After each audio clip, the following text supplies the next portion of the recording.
शामिल करते हैं कराची से हमारे ब्यूरो चीफ माशूक अली बुर्रो की जानिब से। कराची थाना कोरंगी की खुफिया इत्तला पर करीब नवाज चौकी इंचार्ज शफीक अब्बासी की दबंग कार्रवाई, मंशियात फरोश डीलर गिरफ्तार। SSP हसन सरदार नियाजी और थाना कोरंगी SHO अमीन सोलंगी की हिदायत पर मंशियात फरोशों के खिलाफ क्रैकडाउन। शफीक अब्बासी का कहना है कि मंशियात फरोशों ने ना जाने कितने लोगों की जिंदगियां बर्बाद कर दी। नौजवान नस्लें तबाह और बर्बाद हो चुकी हैं। जब तक मैं चौकी इंचार्ज रहूंगा अपने इलाके में भी किसी किस्म का क्राइम या मंशियात फरोशी नहीं होने दूंगा। गली नंबर 21 सेक्टर A32 जिया कॉलोनी कोरंगी कार्रवाई करते हुए एक मंशियात फरोश दिलबर गिरफ्तार कर लिया गया।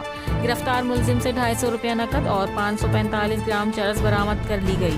कोरंगी जिया कॉलोनी गिरफ्तार मुलजिम की शनाख्त मोहम्मद गुलजार वल्द गलाम फरीद के नाम से हुई। कराची मुलजिम मंशियात 2 नज़र से खरीद कर तमाम इलाकों में सप्लाई करता था। गिरफ्तार मुलजिम के खिलाफ जुर्म दिफा 9B/6 नारकोटिक्स कंट्रोल एक्ट के तहत मुकदमा दर्ज करके तफ्तीश का आगाज कर दिया गया।